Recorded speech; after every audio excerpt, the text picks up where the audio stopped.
All right, guys, let me just exit.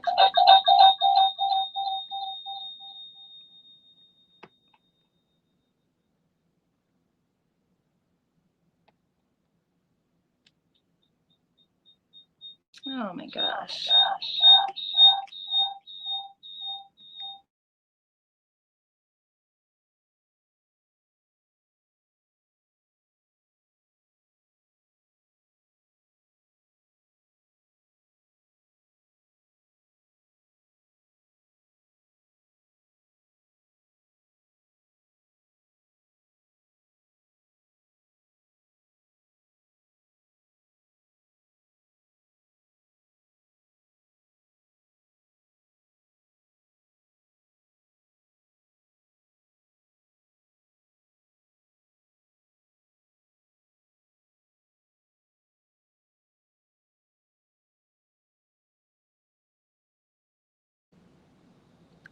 No.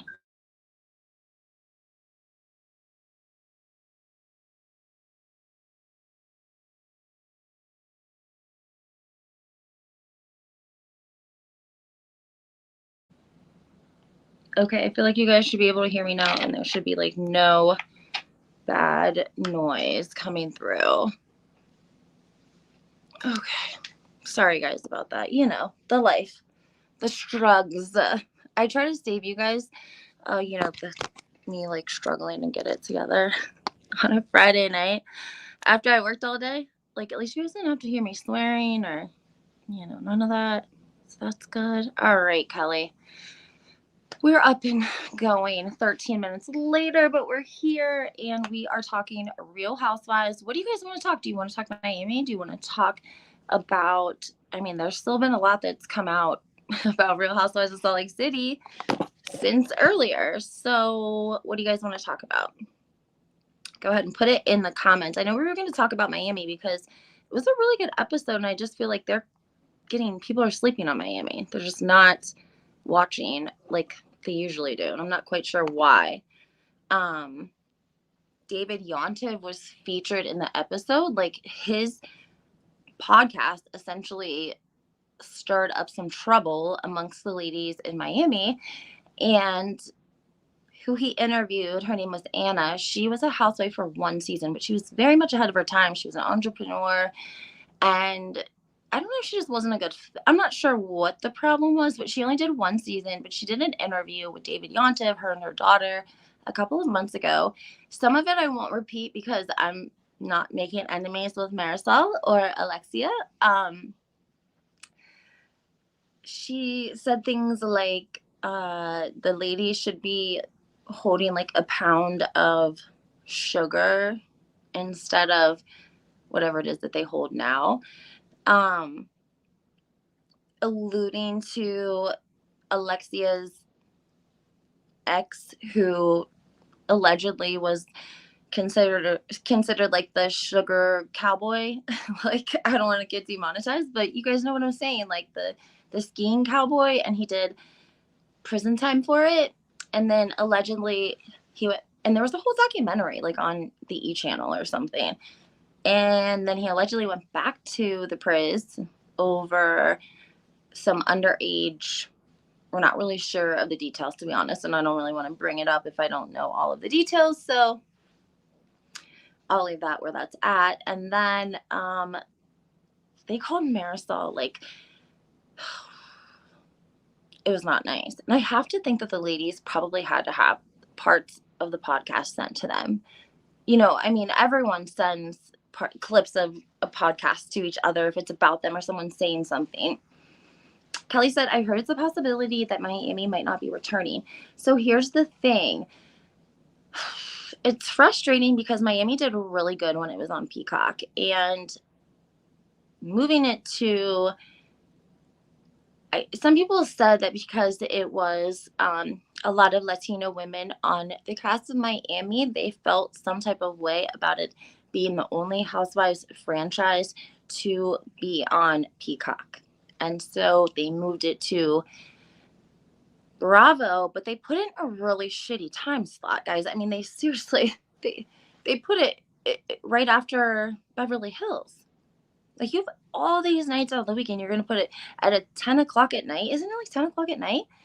That's too late for people. And you shouldn't do it on the same. I think they're kind of sabotaging it, to be honest with you. I don't know what it is about Miami. I think they have a great cast. I think there's so much potential there. There is a lot of money. There's a lot of Bentleys, beautiful homes. Like, they are probably very, I mean, they're more elevated than Potomac women. They're more elevated than New Jersey women. They're more elevated than New York women. They're probably even more elevated than Salt Lake City women, I would say. Like, I mean, they're living in like a very expensive, their yachts and parties, and even look at the way that Dr. Nicole Martin and her husband live. Like, they sold their house to Jeff Bezos' mother. Okay, they sold their house to Jeff Bezos' mother. She is an anesthesiologist, and the difference between an anesthesiologist and a what did the lady from Beverly Hills call herself? The new lady, Anna Marie. She called herself a anesthesiologist nurse. Something that didn't really exist. You know what I'm saying? She's a nurse, but she was trying to make it sound like she was like an anesthesiologist nurse, but there's no such thing. So it was a little confusing for people. And I also heard that she's giving backlash to Dr. Nicole Martin for her comments about Anne Marie's comments about Sutton and her esophagus, and how her comments were highly inappropriate. And as a medical provider, any provider that follows HIPAA rules and regulations and just has a good, heart, doesn't have a full blown conversation about someone and how they should be getting some sort of treatment done, and basically de-escalating her health issues, because she doesn't know if there's additional issues than just the esophagus. And just because you're an expert in the esophagus and you're a nurse, you say that you're a nurse, but then you say you're like an anesthesiologist nurse. Well, that doesn't really exist. That's like saying, that's like saying like I'm an intake nurse, or I am a OBGYN nurse, or you know what I'm saying? Like, it seems just like made it seem like she was a doctor. To me, it seemed like she tried to give the illusion that she was a doctor, but she said nurse in her confessional. I mean, Kelly said Alexia and Bestie, and I personally do not care for either of them. Too catty. Miami and Atlanta get the short end of the stick. They always do. I get disappointed. I get frustrated even talking about it. Why? I don't know, because there's so much. Even Miami, even Atlanta, there's so much potential there, and they just screw it up. I mean, it's like, who was the girl they brought on with Bolo? There was a girl they brought on with Drew Sador. Her name was like, I can't remember her name, but she was a famous like YouTuber, very famous. Like, she was making, a lot of money. Her and her husband, but they were getting a divorce. And she was like great TV, and they were only paying her like $1,000 an episode. And they booted her and made Drew and her husband full time. And we saw how that worked out. So sometimes I wonder, do you think that Andy Cohen is sabotaging the franchises that he doesn't like, that he doesn't maybe executive produce on? Like, is he in the same position in every single franchise? Does he have a bigger piece of the pie in Beverly Hills or OC or some of the earlier franchises? I mean, possibly. There was a lot of gossip that he didn't want the Real Housewives of New York to also reboot. But of course he has to save face. He wants it to look successful, but we don't really know what's going on behind the scenes. And we do know that the Real Housewives of Atlanta had to pay for their own I don't even know what intro photo, if you want, their own press photo for it wasn't last season, it was the season before that. I think it was like the first season Sheree came back. It was Marlo's first season. They actually had to pay for their own promo photos. Like, where are we at, Bravo? How is this happening with this franchise? And you got Candy Burrows on the franchise, and you have this alleged drama between Candy and the attorney. You guys know who I'm talking about, Miss Phaedra, right? Miss Phaedra is on Married to Medicine now, and I am hip to, I think, what Phaedra Parks has really been doing. She's been telling people that Candy doesn't want her on the Real Housewives of Beverly Hills or the Real Housewives of Atlanta. Like, that Candy threatens producers and execs that she'll quit if they bring Phaedra back onto Real Housewives of Atlanta. So instead, they tried her in Dubai. I don't know what happened there. Now they got her Married to Medicine. Well, allegedly, according to Miss Dr. Heavenly, who was, Dr. Heavenly and Carlos King, I think they go live like every Sunday night. If you are sleeping on Dr. Heavenly's lives, you have to get in. I mean, like, she really breaks the fourth wall and lets you guys know what's going on. So, anyways, she said that Phaedra was asked. They asked her about Apollo. They asked her about the illegal activity. They asked her questions about what's been going on with her life and how has it been since Apollo got out. Because Apollo got out and he got married. And he got married to a girl that was writing him in the priz. And when they got out, they got married and they sold their photos to TMZ. And I would show them to you, but then I would probably be like kicked off YouTube for being like the worst person in the world. They sold their photos to YouTube or to TMZ, and then I don't know if they were going to get some sort of side deal, some sort of sideshow, but it kind of looked like that by the way they were posting. And she was actually looking for, oh, Marjorie is going to tell us, a nurse anesthetist, CRNA is a job career. Okay, it is an RN with an advanced training, thus becoming a certified registered nurse. Got you. I'm scared to say that word because I don't know why I can't. I can only say like anesthesiologist, anesthetist. Yeah. I mean, anything with anesthesia, like, I'm really nice to my anesthesiologist. Like, when they say, do you want to meet your anesthesiologist? Like, when I had my baby, I was like, yes, please, I do. I really do. And he was like this white privileged man in his like 40s, and I was like, all right, well, just wanted to meet you face to face, so like, just wanted you to like have some kind of connection with me so that you just are a little bit maybe more cautious while you're in there doing whatever it is you're going to do to my spine. And I promise not to move or sneeze or cough. It's going to be great. Yo-Yo says she administers patients pain medication for surgery, a nurse anesthetist. So like maybe something like when you have a colonoscopy and you go in for an inpatient procedure where you're just put to sleep briefly, for you're not given like, you're not being knocked out for like a major, surgery. You're probably done right there in the office. She did a podcast though recently. She didn't look like the same person. I mean, she did not look like the same person. I don't know how I feel about Anne-Marie. I just don't know how. One, I tell you guys all the time, I don't like that she wore the dress that Erica had worn like 3 seasons earlier, and she wore it to her first night of filming. That doesn't sit right with me for some reason. It just does not sit right with me. And then, did you guys hear about Crystal Minkoff? How she's coming? She owns this coconut water business. Did you guys know this? Okay, well, she owns this coconut water business, and she alleges that she is like number 2 in the world. And the coconut company, she said they have like 40 farms, and that they don't buy the farms, they just buy the farms products because they want to keep the farms within the families. And she said they also white label coconut water, and all of their water is recycled. I was like, oh, that sounds great. Recycled water. But yeah, a lot of people on Twitter, well, not a lot of people, there was a specific account, and they were kind of debunking Crystal's claims about her success with the water company and what number she really fell in the big scheme of things. Because I think it was like Pepsi, Coca-Cola, and like Nestle or something that had the first 3 biggest coconut water sales or whatever you want to say.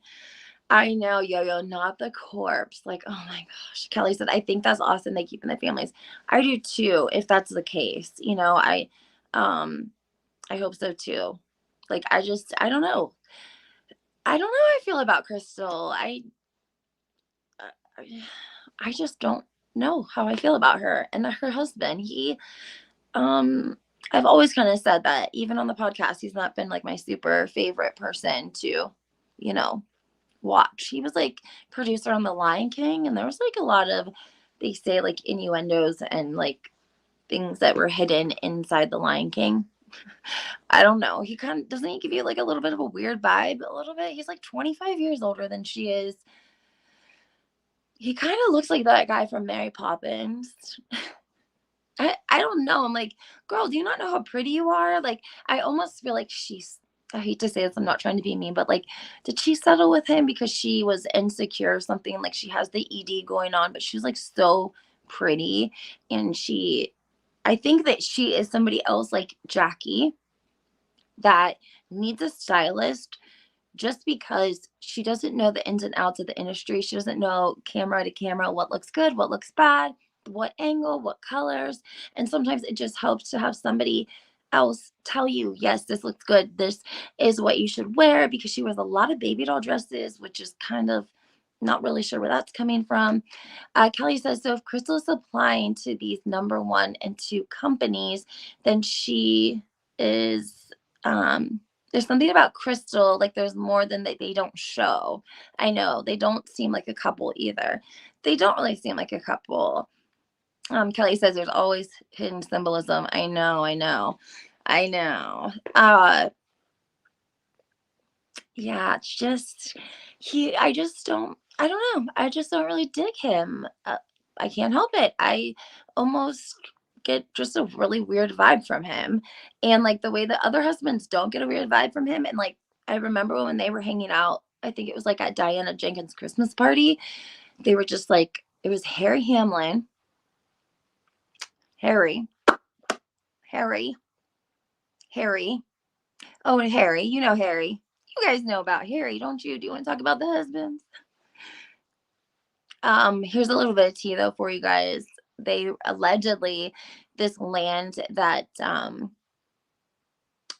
Harry Hamlin's family left him in Canada is like family land that's been passed from 5 generations in his family, and it's on like pretty exclusive but desirable land. It's like an island almost in Canada.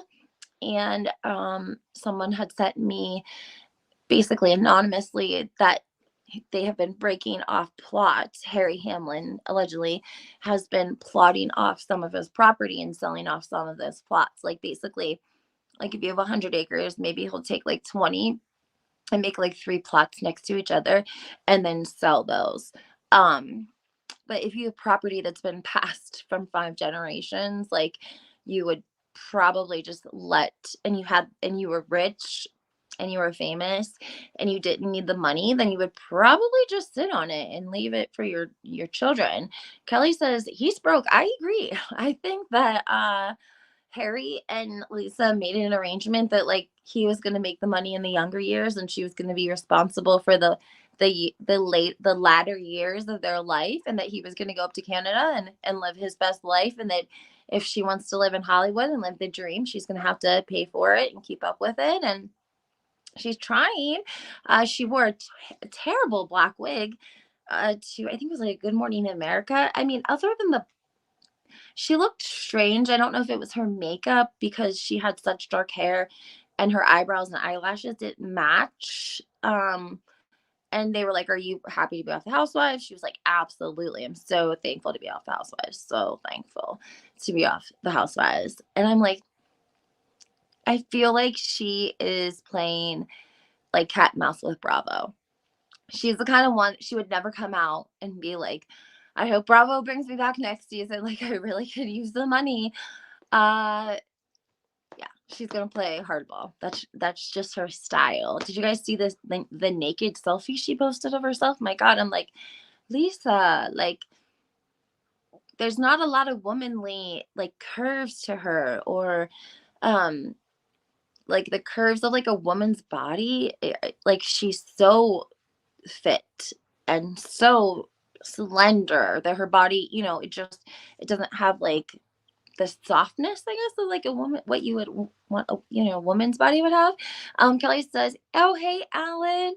Kelly says, "I say this marriage is a business decision between, Renna and Hamlin." Absolutely.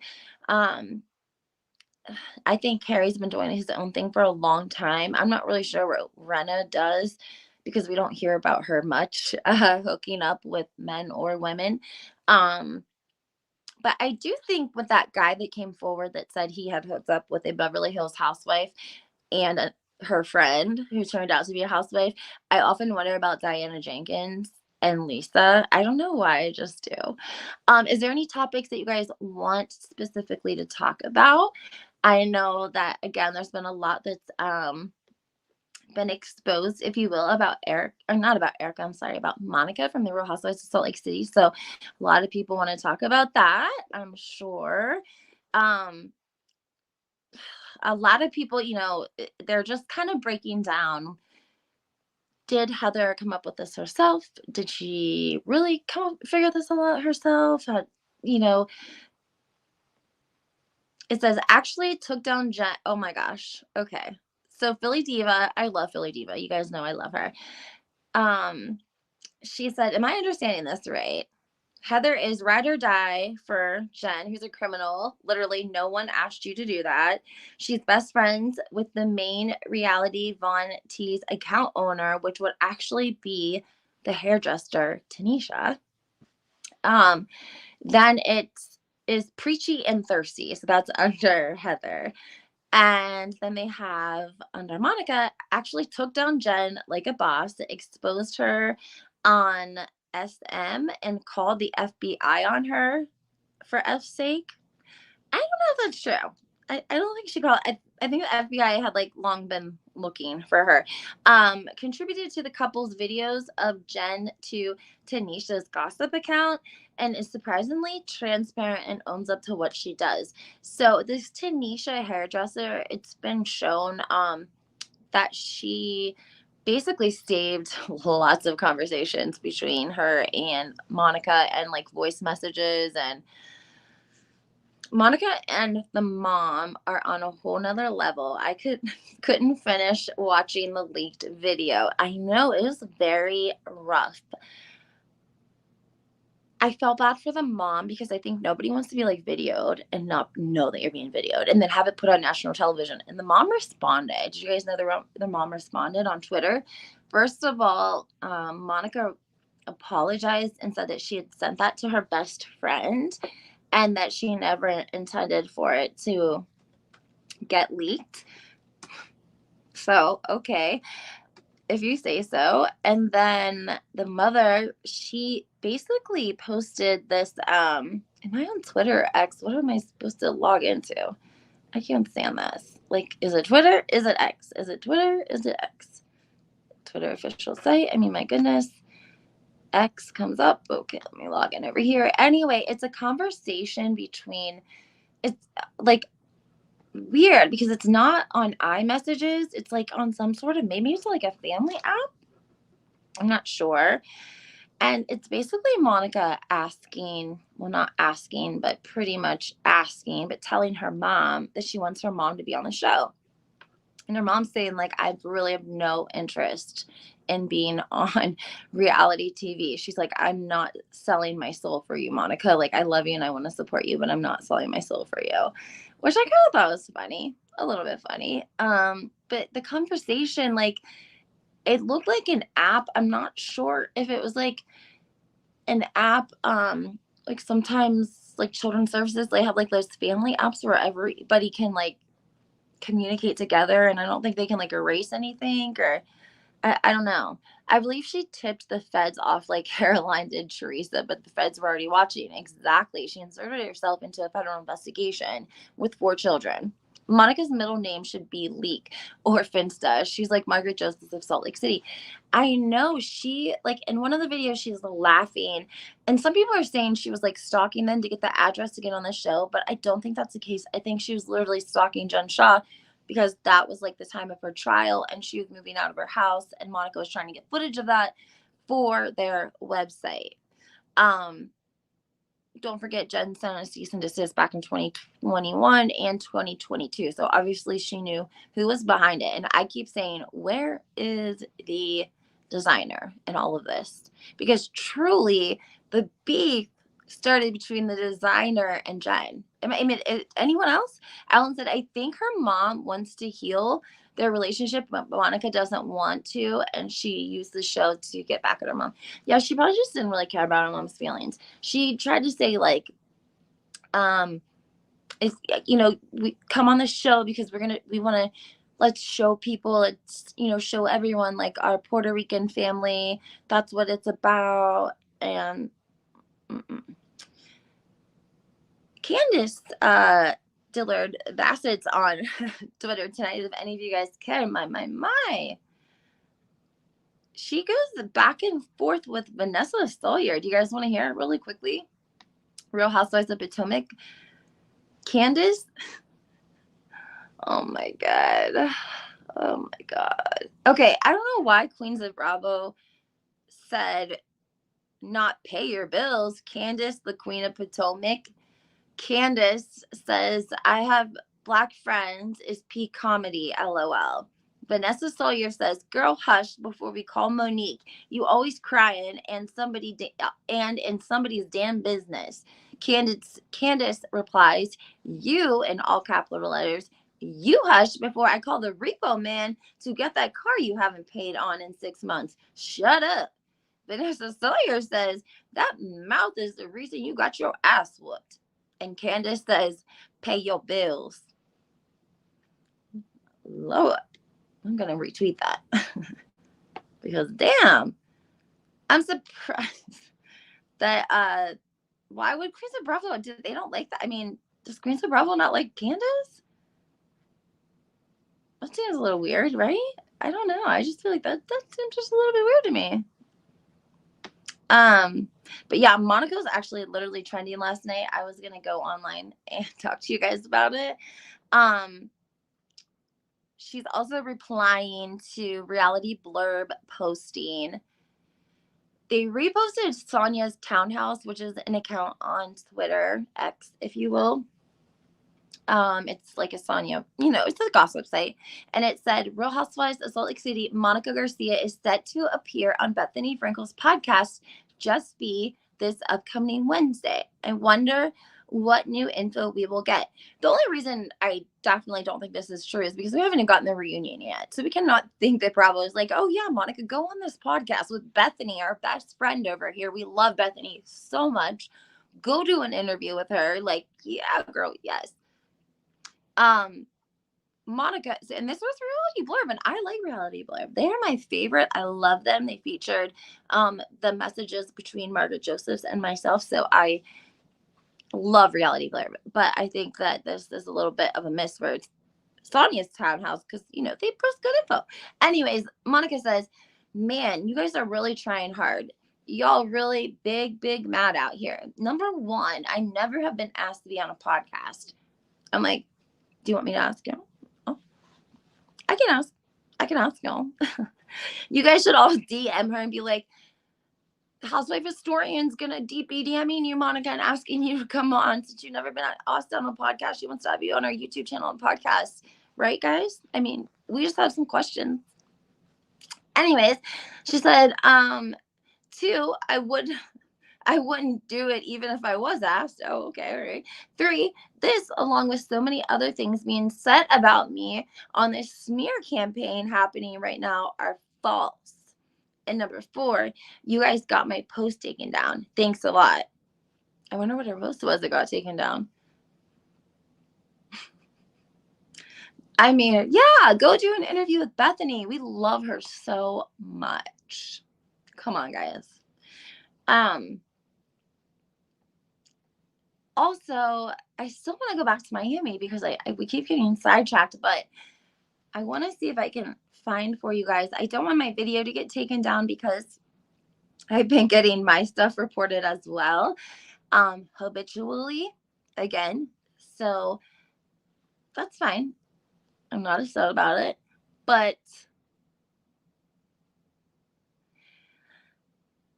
oh, we have Lisa Barlow entering the chat. Okay, Big Wig Hello Drama posted, please, what does this mean? Is Monica out?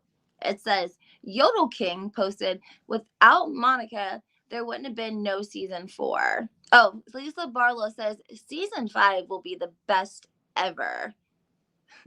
Yodel King says, without Monica, there would have been no season 4. And Lisa says, when you play all of your cards, you're out. Ooh, okay. Now I like Lisa. I feel like I could stand Lisa. I could a little bit. I think if she was more down, I feel like to earth this year than ever. Special happy birthday to Heather Dubrow, by the way. Love her. I think she's like turning 25. So we should wish her happy 25th birthday. I'm sure she would love that so much. Oh my goodness. Oh my goodness. Oh my goodness. Oh my goodness.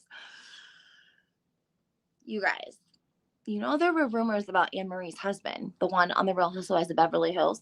And that's why there was like some rumors that he might not come on that she might not come on the show. But Bravo was like, look, we're not hiring him. We're hiring her. Do you guys remember any of this? Okay, well. Oh no. Okay. Everything is alleged. This is coming from Brightly, who she posts a lot of good stuff. I'm not sure who it is. This is an article from somewhere, and it says Anne Marie Wiley's husband is an alleged R in response to Jane Doe's lawsuit against him, which purports he R'd the victim in '94 while at Columbia University. The newest Beverly Hills housewife posted a pathetic thirst trap on Instagram, simultaneously calling the victim a liar in her caption. This woman has to go. She's propping up her R husband and using her platform to spread lies about the trans community. I'm not aware of it. She also full of internal misogyny and is close friends with Candace Owens of all people. It's rich that she says she's for truth only because she openly gives into lies about the trans community, which can be easily refuted by science. Someone in the medical field holding an anti-scientific views is alarming as FU. She's a production plant as well. She was never organically friends with any of the cast, and apparently her anti-T views get put on blast by Sutton and Crystal. The only news I want to hear about this woman is when she's fired once and for all. Wow, guys. Wow. I had heard stuff about her husband, but that wasn't what I had heard about him. Now, Anne Marie posts a photo of herself in like a bikini, her hair's in dreads, and she says, when your real life is the definition of honorable and upstanding, all they can do is fabricate lies. Here's for love, truth, and joy only. Okay, back to my vacation. Wow. Here's the thing, guys. It's very difficult for anyone that is a victim of SA to see their perpetrator on a reality show, a TV show. Trust me, there's lots and lots of victims out there. And victims of the men that we watch on Bravo. And it's difficult for them, especially at first, to see someone who's harmed them not see any sort of repercussions on top of almost sort of like, you would see something like this as a blessing, you know, like that she's on the show and she's getting paid and they're on vacation. And, you know, if there's someone still dealing with this back from 94, I'm sure if you know, you were a victim from 1994, I, you know, you can't say one way or the other. So it's just sounds like this came from Reddit, actually. Let me pull this thread. Okay, wow, we might have a whole thread here. Let's see. Her proudly saying her husband called her an 8.5, like it's not super demeaning. I mean, what did you guys think about her husband calling her an 8.5? Like in everything. She's like not a 10 in anything. She's an 8.5 in everything. Um, Someone said this. I was like, what the F am I watching? This lady is okay with being rated by her husband and bragging about it. And as an 8.5, and then doubling down during the after show, the producer was clearly trying to give her a chance to change perception on how messed up that was. And she was obviously a horrible marriage. I saw that. She didn't learn a thing. She's still laughing at it. Someone else said, this was the second most shocking to me. After her need to say that there were a lot of women going after her husband when they met, but she just won. Just bizarre.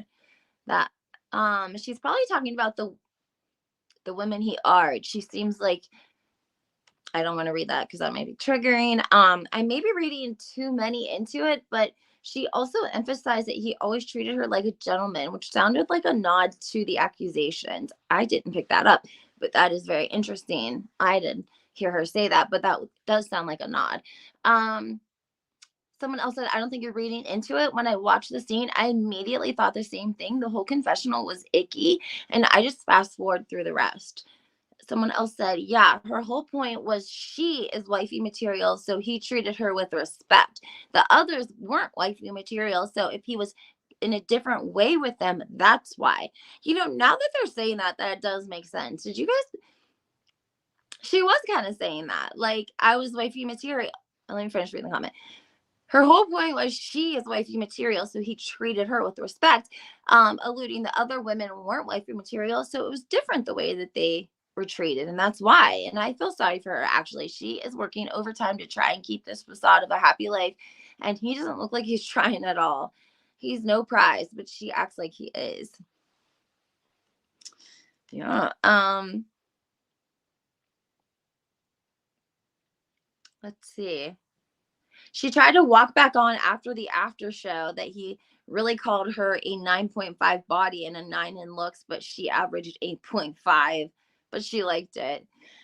Like, on what planet could a person consider that a compliment? Your partner should be a 10 to you in all capacities. You're not rating them in the vacuum in comparison to all of society.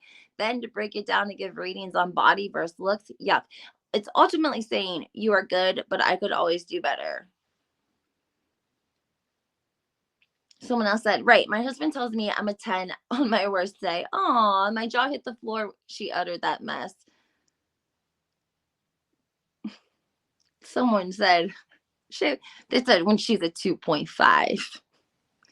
Maybe he married her because she's dumb enough to believe his lies and not because she's consistently slightly above average. I can't imagine saying that to my partner, like it's a good thing, and then having my partner repeat it to the world like they actually believe it's a good thing. So embarrassing. Someone else says, it kind of sounds like one of those couple inside jokes that's funny between the two of you, but makes no sense when you try to explain it to other people. I've been there. Telling what I think is a funny anecdote, and I'm telling it, I'm like, this is not coming out right. But I agree. It was cringe to watch. Someone else said, I was shocked. I mean, yeah, I think so. And then she said, quote, my body's a 10 though. I was like, oh, honey, he thinks of you as Butterface. Like, it isn't a compliment. You think it is. Do you guys remember what a Butterface was? Like, everything was pretty about her Butterface. That's old school. John Mellencamp's son-in-law's wife is who referred her. John Mellencamp's son-in-law's wife. Son-in-law's wife would be his daughter, right? is who referred her. That's telling for sure because they're both so hated. I mean, right? If the comment is John Mellencamp's son-in-law's wife who is who is referred her, who is what who referred her. That's telling for sure because they're both so hated. Why are we talking recommendations from a fired disliked housewife? They basically brought Kelly Dodd to Beverly Hills. Like, why? Oh, they're saying, like, why are you taking referrals from one of the most hated housewives? Like, why would you take referrals from Teddi Mellencamp? Like, she's one of the most hated housewives. Why would you take a referral from her? Great point. I mean, wasn't Crystal kind of I mean, Crystal allegedly was friends with Kathy, but we never really believed that. I think that she was friends with Teddi Mellencamp and like the 14 friends that were part of that whole fiasco. When they all fell out, I think Teddi Mellencamp was part of that too. At some point, we're going to have to reckon with the family and the family that Kyle has. There's no way she isn't sharing views with these people. She's done a good job of hiding who she is for a long time, but you don't invite this many trash people into your life if you have any actual values or principles that differ from theirs. Like, who is Kyle? That's smart. I'm going to ponder on that. You are the company you keep. I mean, that birds of a feather flock together. Let's see. I mean, they tried with Sheree and she immediately sucked up to the stupid FF5. Sheree Zampino? That must have been who they were talking about. Let's see here. Okay, this says he didn't R one woman. He has multiple victims.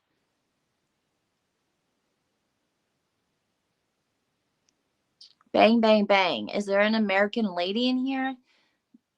This says she became active in Colombia's chapter of Take Back the Night, an organization aimed at ending SA and domestic V, where she met other women who also shared their stories of R at Wiley's hands, both before and after her own assault. That's why the person saying bang, bang, bang is anyone here. One of the victims became active in Colombia's chapter of Take Back the Night. It was an organization aimed at ending SA and DV. And she met other women who also shared harrowing stories of R at Wiley's hands, which is the husband, both before and after her own assault. That's so terrible. Exactly, because he was a footballer, and one of his victims who reported him said they discredited her because she was from Africa, and they said she didn't really know what she was talking about. What I read about the whole thing doesn't really leave me thinking it's possible he's innocent. He sounds pretty damn guilty, and she's disgusting, not only for being with this pile of SHIT, but acting like a pile of SHIT herself. No, we absolutely do not need this person on our screens. Get her the F out of here. They basically admit to it all in his defense. It's like they're not denying it happening, but whether it was R. And they're saying that she didn't understand because she's not American. It's disgusting. Get him off TV. I stopped watching NFL because of pieces of SHIT like him. And I will quit this franchise too if she gets a second season. Dude, who's picking these people for Beverly Hills? Like, my God. Diana Jenkins, we've known about her trafficking. I don't even know if I'm honest. I can't even probably say that I'm going to be demonetized for that, but we've known about that for like a long time. This says most R's are multiple women, and she made the post on. Okay, so it sounds like Anne Marie made the post on Instagram 24 hours after the allegations came out. If you're just joining, make sure that you guys hit that like button. And make sure that you guys follow, subscribe. I bring all of my tea through this channel first before I put it anywhere else. Make sure that you guys comment, ask questions, join the conversation. We don't all have to have the same opinion. We just have to relay it respectfully.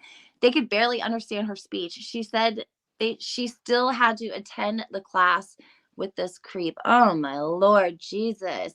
So and again, if she is supporting him, I mean, if Anne Marie made this post of her being on vacation 24 hours, within 24 hours after allegations came out, back to her vacay. It's honestly disgusting that she was cast with this information out there, and her husband gets a platform being a family man to potential jurors, and it rubbed it in the faces of victims, just like I said. Gross. Bravo effed up and should give her a cherry pie edit. Did they think we would like her? Or did they really just need a new villain? I put the S at the end of victim in the title because currently there's one woman who's come forward according to the news, but I was not in the mood to fight with anyone in the comments who would take that as a way to skirt around the issue. I totally agree with you. So it sounds like there's more than one. This says she's been on about 2 episodes and I'm already eager for Sutton and Garcelle to take her down. Granted, I've heard she was awful before the season started, but airing, I don't think I even just like Diana this quickly. I know, that's true. At least Diana had potential because she was super rich with her boy toy husband. I don't know. This is crazy, you guys. If this is true, like, what is Bravo doing? Like, we can, like, they kind of said they knew this about him, and Bravo said, like, we're not casting husbands, we're casting wives. But they said that when it was like accusations of him being racist, not SA, because he also has rumors of being, you know, saying I'm guessing against the LGBTQ community. That would be my guess. So, guys, when I say go over to Reddit, I'm telling you guys, sometimes Reddit has some of the best. I mean, and people post receipts like this, along with Kyle's complete refusal to discuss anything or even politely decline to answer any questions, is 100% the nail in the coffin for me. And the comment before it was, let's not leave Dorito and PK and Kyle and Mauricio out of this either. They all know the allegations and they are still propping them up on the show and hanging out. And I completely agree with that. I do, because they are. It's like Kyle and Mauricio, you know, they will go, they just go along with the flow. I don't know. Like, it just feels that way.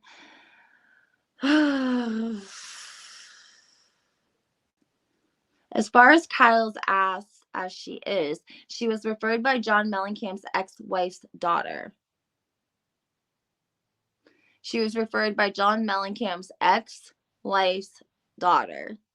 She called her good people at BravoCon, and she also thinks Candace Owens is good people, as well as Matt Walsh. So John's granddaughter's mom kind of fits right in. Okay, John's granddaughter's mom. Let John Mellencamp's ex-wife's daughter. So that would be a half sibling to Teddy. Referred her to the show. So that's nice. In addition, to add insult to injury, the target of her and her husband's anti-T attacks were at Dwayne Wade's child. And Bravo, she says, Bravo, it's time to take out the trash. I didn't know that. Yes, somebody else says,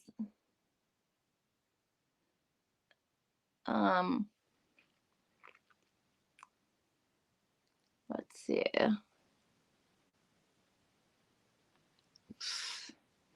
Kyle and the Hiltons are connected to these efforts big time and use green trees and a fake girl-on-girl relationship to make them seem liberal for the Bravo audience. Keep our 3 queens and recast the rest. I don't care. Erica wants to play like her act is nice now. I don't care about Kyle's failed slash fake happy marriage we knew about preseason. I don't care about how Dorito can't afford blonde hair anymore. I hate the franchise the most and it refuses to change. We changed NYC and not this, question mark. Bravo sucks something D. And someone said Dorito can't afford blonde hair anymore. That's funny.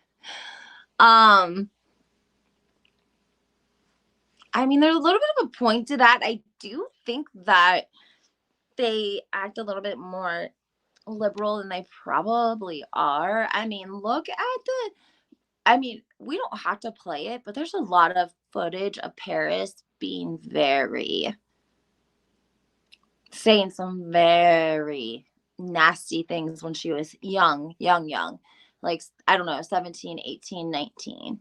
And for whatever reason, those didn't circulate like probably Lisa Rinna thought they would, because if you go back to the DM that was released originally when Lisa Rinna and we started to hear these rumors about what happened with Kathy Hilton, she put in the DM to whomever when it was leaked, it said they get it from their mama. They get it from their mother. They get it from their mama. And I was thinking, Kim, Kathy, and Kyle, like they get it from Big Kathy. And they're like, no. She's saying, like, if you go back and look at all the past, there are, and Nick, not cool at all. But so do I believe that maybe Kyle and Mauricio and they're a little bit more reserved? Yeah, I do believe that. I think sometimes they probably, Mauricio's parents didn't even know he had a tattoo, and I understand, the Jewish culture, but still, like, that seems pretty conservative to me. I heard a lot of rumors about his mother and father, and they haven't, like, I don't get into politics, just that they're like conservative people. His mother is, Mauricio's mother's a sex therapist and husband, and I don't really know if the mom and dad are together or not, but I almost like wish that we would have seen more of Mauricio's parents, because they just seems, I don't know, a little interesting to me. I would have maybe liked to have seen Kyle and Mauricio's mom's relationship. Maybe it was much more fun and lighter when Kyle was drinking. I think that the alcohol in certain relationships like that definitely affects the relationship. Kathy is friends with the Trumps. I think Bravo brought her in knowing this because it will guarantee us talking about them, which is what Bravo likes. They do not care. Yeah, I mean, man, I think that, like, again, though, we're bringing race into it, and then, like, it becomes Garcelle, like, getting accused of being, like, Ebony from RHOM. It's just, you know what I mean? So it's like, can we just find something else besides the race to, like, I'm fine with criminal, like, people that end up getting in trouble, like, because they got to pay the money back. You know what I'm saying? Like, once you're like, we can't be having, we have a zero tolerance for racism. We decided that back when I was the #1 Google search when Diana Jenkins called Philly Diva a Black content creator. I was like the first one to start posting about that. So we decided we had a zero tolerance for racism way back then. And Margaret, I think that's why she's still on a lot of people's radar. We dealt with, who did we deal with? What was her name? Ramona. We dealt with her. So we're dealing with them. We're trying, but here's another comment. This one says, I'm so surprised there's not more talk about this. I think she's annoying, out of line, and thirsty, but that's nothing compared to our husband and her defending him. I've read the court allegations and they're horrifying, and I believe them. I can't wait for his day in court. See, I'm behind. I didn't even know. Did you guys know he was going to court for this? Someone says, as someone who was essayed and has struggled with ED, this woman should not be on television, in my opinion. The ED narrative is super triggering, and seeing an alleged R, potentially serial R, given some of the filling info on my screen sucks. Bravo really missed the mark in this one, and I hope she doesn't get much more airtime this season. And it's just a one season wonder. A platform of this size for people this terrible is simply inexcusable. I completely agree. But I think we got to do better than giving them a season. Like we gave Diana a season. We're gonna hurt. Like, just cut them out. You guys are able to cut Zampino out. You guys who they cut that Lizzie girl out of New York. Like, cut them out. In my opinion. Someone else says, yikes, she raised red flags for me the first scene, and more, I can't stand her. I agree. Someone said, I don't think she's a production plant unless Kyle Richards is getting production credit now. Kyle definitely handpicked this spin doctor to come fight her fight. That's interesting. Bravo said, we're not here for watching an R and his delusional denial spouse on our TV. She can go to the right or the channel will change permanently. And they're saying, say louder, she's got to go. A few people saying, oh my gosh, only 25 people liked this. I actually don't have a problem with her believing her husband in her heart, because that's her spouse and her children's father, and she doesn't know the evidence because he hasn't had his day in court. Okay, lady. But should we be like giving them a platform while he's awaiting his day in court if he has this many allegations? Like, sorry, I'm reading some comments. I'm scared to hit the comments because of what happened earlier when it was I had both accounts in because I'm on my laptop and my phone. Facebook is all about the R calling. I mean, yeah, we have a zero tolerance for it. So now we're dealing with an essay instead, which someone says, I can't wait for Sutton Garcelle and Crystal to rip her new one. Her takedown is going to be so satisfying. I mean, I just don't even think that we're going to show that, because Crystal said that there was a lot of people that she defended Garcelle in the situation with Dorito and that they didn't show it. This is a good read. I'm gonna read this to you guys. Did you talk about Miami? I joined a little bit, Alan, but we're definitely hop back here. I just want to read this one last thing about Beverly Hills here. This says, it's disheartening to say the least to witness Bravo's latest casting choice in RHOBH. Anna Marie's presence on the show is not a misstep. It's a deep plunge into a pool of controversy and disrepute. Her alignment with figures known for their harmful rhetoric against the LGBT community is not just troubling, but a stark contradiction to the progressive values Bravo has claimed to champion. This person is quite the writer. Moreover, the allegations against her husband add another layer of discomfort.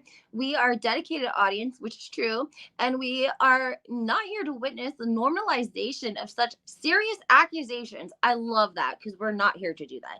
Nor are we interested in seeing a platform being given to someone who appears to blatantly disregard the gravity of the issues at hand. It's particularly distressing that in a show celebrated for its glamour, we're now being subjected to viewpoints that are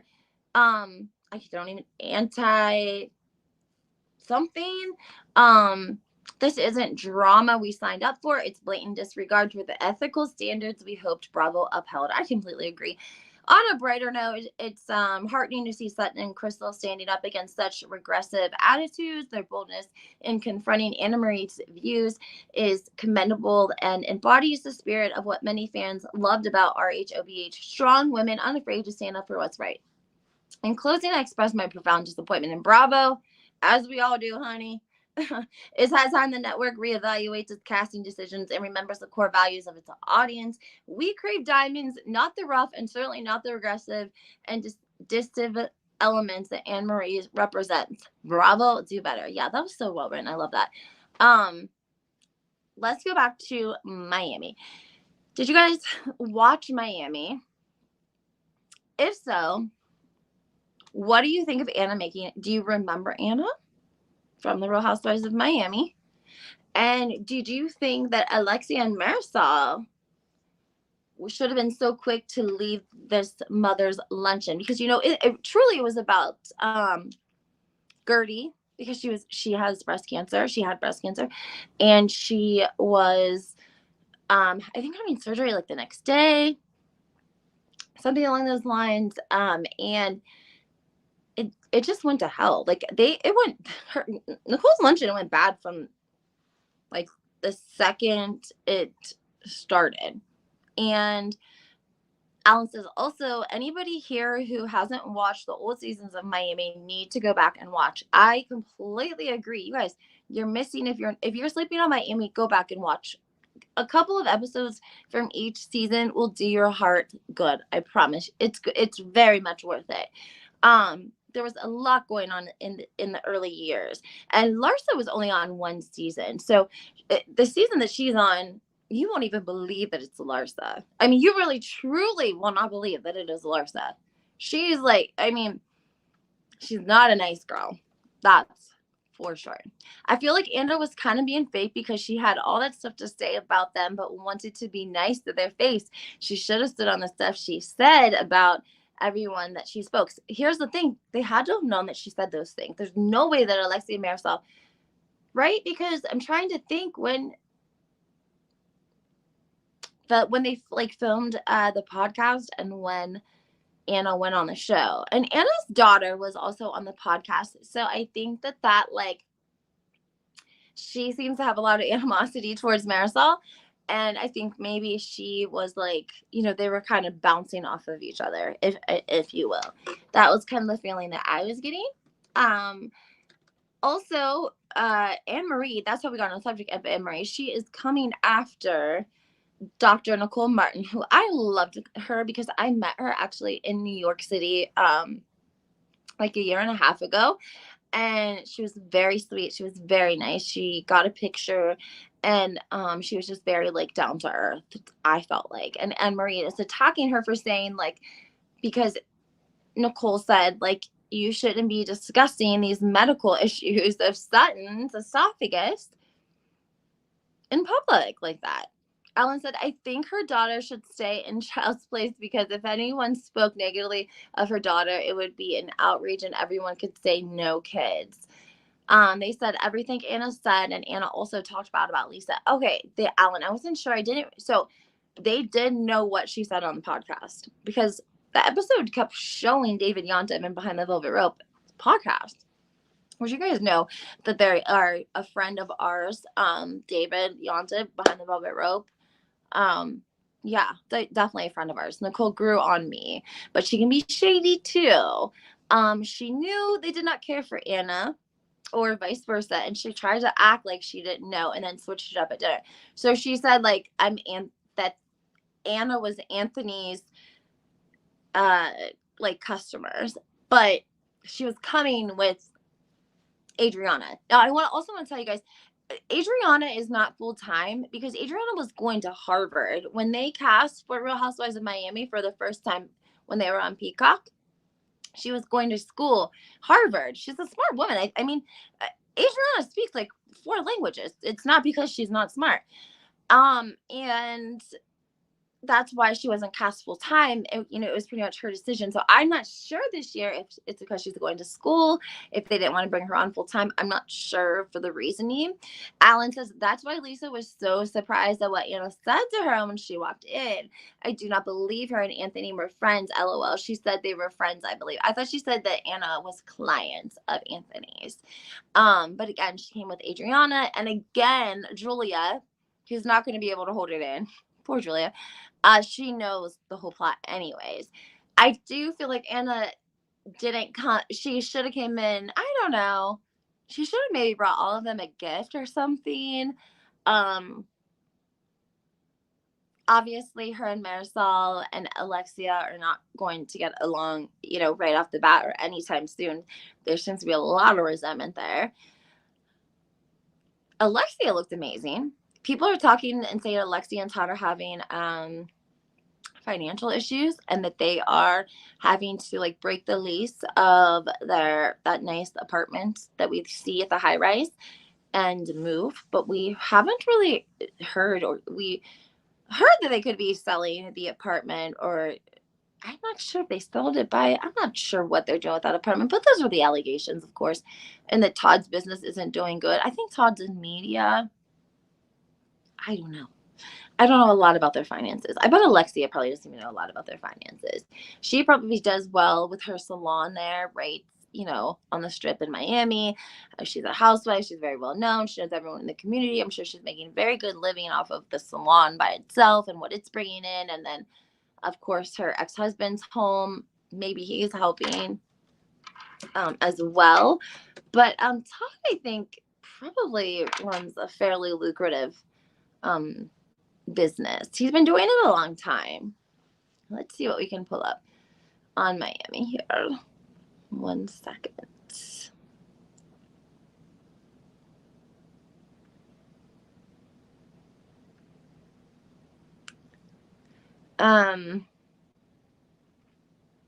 I did hear rumors that they were talking about wanting to bring Joanna Krupa back.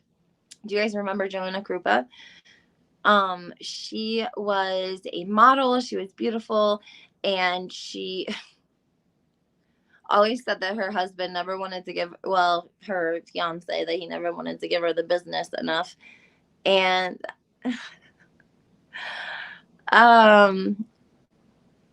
she was interesting. She was very interesting. And I think that she's a mother now and she's married. So I don't think that I think she might be a great addition back. If you guys remember, there was actually a feud between Joanna and Adriana. They almost fist fought at this party. Okay.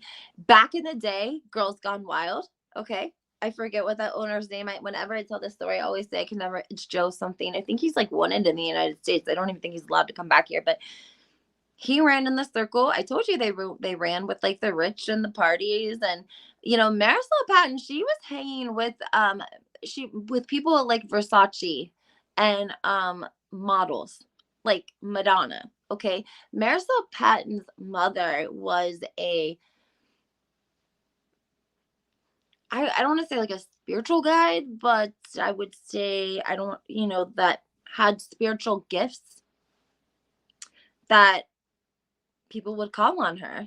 And she made a lot of money doing that. And she must have been very good at it. And that was literally her job. And like, again, if you're, if Versace, Madonna, like Marisol lived a very wild life, I'm sure, but probably very good life in Miami in the 80s. Anna brings that up also because she says that all of them, did a lot of the extracurricular activities of skiing in the 80s. We already knew that, right? Because we knew that Alexia's husband had been incarcerated over it. So let's see what this brings up for us.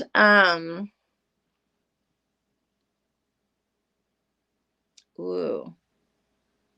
New Jersey. We always come back to New Jersey. Oh, bye, Yo-Yo. I'll see you later. Joanna's getting a divorce? Damn, Alan.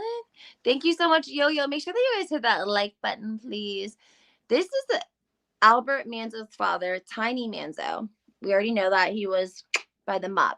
One of my old coworkers worked at the brownstone probably 20 years ago, and some guy wandered in while the Manzos were having a party and called them trash.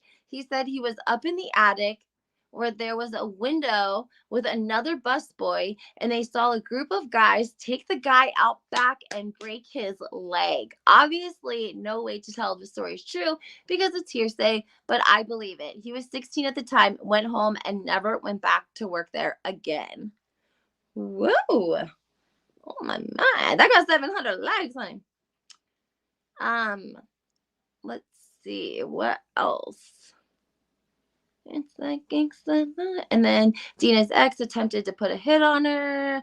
I think the fact, let's see.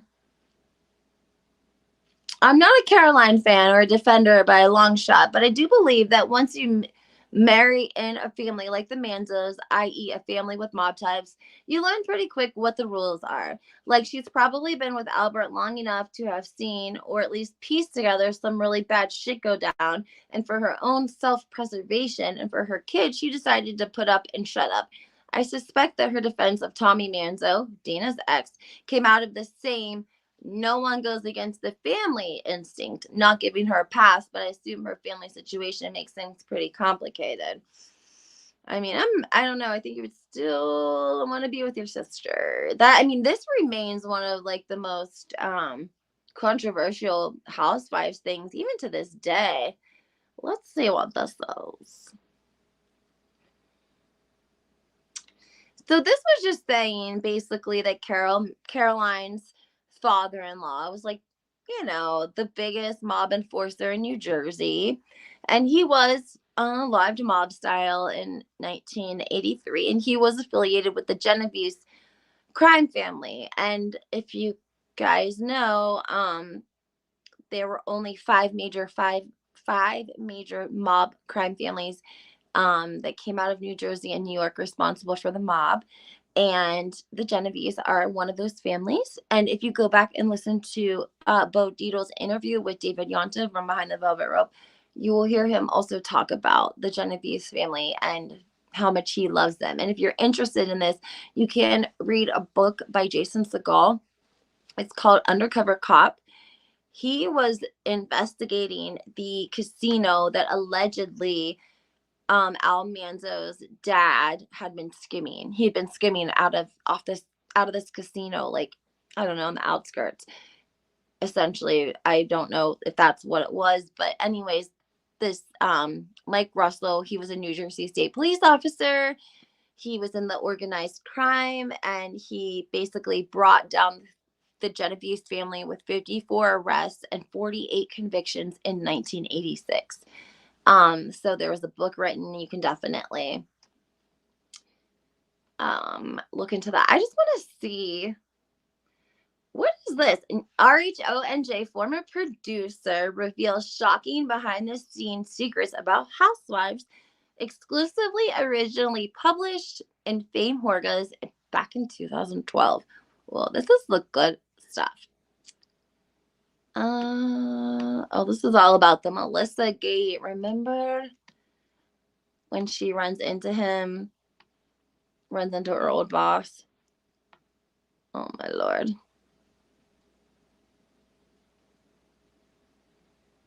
Okay, do you guys remember in the Napa trip when Joe Giudice got that mystery phone call and he allegedly called Teresa the C word and everyone was accusing him of being a cheater? Well, what everyone didn't realize was, like, for whatever reason, production had made them stay another day in Napa, and it was after Hurricane Sandy had hit New Jersey and had hit the Jersey Shore, and they had homes that they rented, properties and stuff up in that area where the Hurricane Sandy hit, and he needed to take care of things, and he was being required to basically stay and finish taping because sometimes, you have to do that. So, let's see here. I don't really think there's too much more about that we haven't heard about, New Jersey during these years. But here's some photos. I might have to screenshot this. Kim Perella. Oh, thanks, Kat. Happy birthday, beautiful lady. In the image below is a tweet to Kat from one of Melissa's sisters, Kat Rodriguez, the producer. Okay, full circle. Do you guys remember the rumors about the Gorgas having a producer that they were too close with, that originally had been giving them a good edit, and her name was allegedly Kat Rodriguez? And so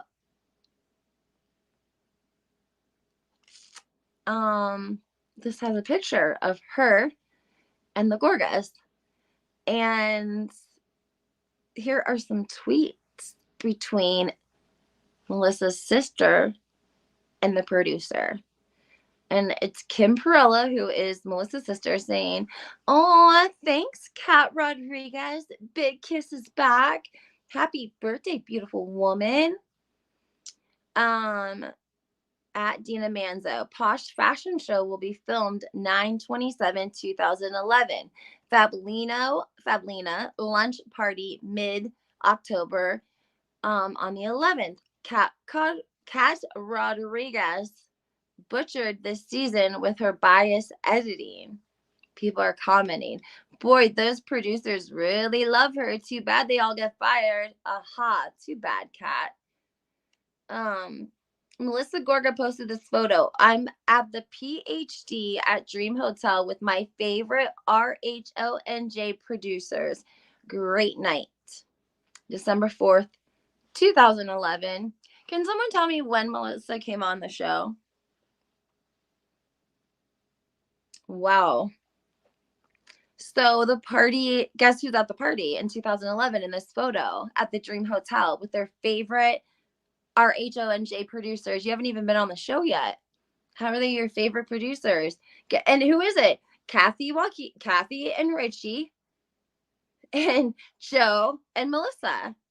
Because what? They weren't telling anyone else that they had signed up for the show. If you go back and watch, Kathy Wakili will even say, "Producers told us not to say anything. We followed their advice."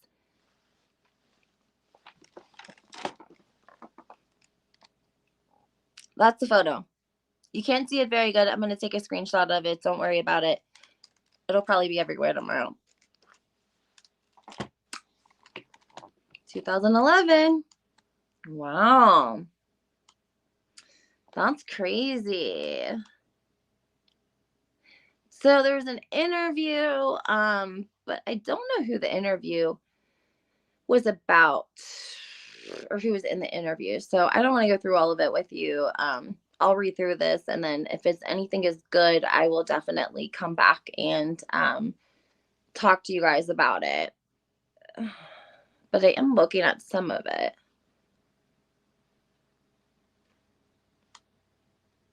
This can't be too old because we're talking about, this says they're extremely tight with producers, talking about Joe and Melissa. One female producer who no longer works on the show allegedly would engage in inappropriate relationships with the two of them all the time. I just leave that to your imagination. Was the producer, so the questions, what, so the producer's name, Kat, I think, and ended up leaving the show because she was so involved in protecting Joe and Melissa. There were tons of rumors about her and how she did everything she could to protect them. Since she's no longer on the show, why are Joe and Melissa still being protected? If they've got these kinds of secrets, this could be huge ratings boost for Jersey. Also, there were rumors that Melissa and Joe made a video promising to take down Trey and Joe if they are put on the cast. Is that true? Thank you so much for doing this. What kind of skeletons are we talking here? They said, "I can't reveal much more because I want to keep my anonymity, and I also want to protect those who I am close with that may or may not have worked on the show for Siren or for Bravo." Recently, Joe Gorga was destroyed by the media and viewers for posting a fake home flip photo and pretending it was his work to promote his company and brand. Then he deleted the photo after the backlash. Any comment? She says, "He's a likable guy, very charming, but he's disingenuous. He would always complain about how he misses his life before the housewives and he hates fame." I believe that. Do you guys want to know why I believe that? Remember the season before Louis when Joe and Melissa were having problems and Joe is like kind of drunk and he's telling the men how fame is like the worst thing that can happen to somebody, and once you like get a desire for fame, like it's over. So he hates fame and he misses how Melissa used to be low maintenance, yet he's the first husband to always be ready for talking head, getting actively involved in the show to show for every Watch What Happens live taping, and Melissa does and speak to the press. Nothing wrong with any of that, but own it. Back in the day, production would call him Giuseppe, the sixth housewife behind his back. That sounds about right. Oh my. So yeah, I mean, basically, same thing we've always really heard. Like, this says, how does reality TV work? The first thing to realize is the term unscripted is a facade. We create formats, cast people based on character traits, and edit scenes to tell a powerful, intriguing tale. In short, we are storytellers. How do you tie things together on RHOBH? Producers must find creative ways to fill in the missing gaps of the stories, searching for footage that may have happened days or weeks apart that are about the same topic. Make sure you interview the participants thoroughly so that you can create a missing scene with interview bites and appropriate B roll footage. Find a scene that has many of the same emotional beats as the missing one and use an interview bites to shape it to be about other topic. Example, an argument about an ex-boyfriend and an argument about paying the check have many similarities. Looks of frustration, angry body language, and similar verbal sentiments.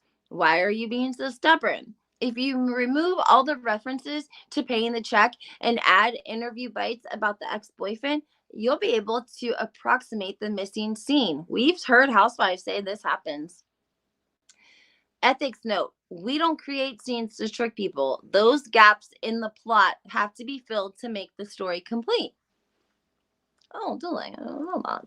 Every time I select a location, develop a game, find a cast, look for appropriate music, it's always based on a story. She says, well, the question then is, how is producing different slash similar to writing? She says, just like scripted television, writing and producing go hand in hand. The majority of my reality credits are for producing, not writing, but I'm always using my skills as a storyteller. Every time I select a location, develop a game, find a cast, look for an appropriate music, it's always based on a story. How will this affect the cast? Is it the setting the right mood? Will it help the audience understand what's going on? All of the same questions I ask myself when I write a script. The only difference is that the characters in the reality TV are being played. The only difference is that the character in the reality TVs are not being played by actors. Well, she says a lot of them are wannabe actors.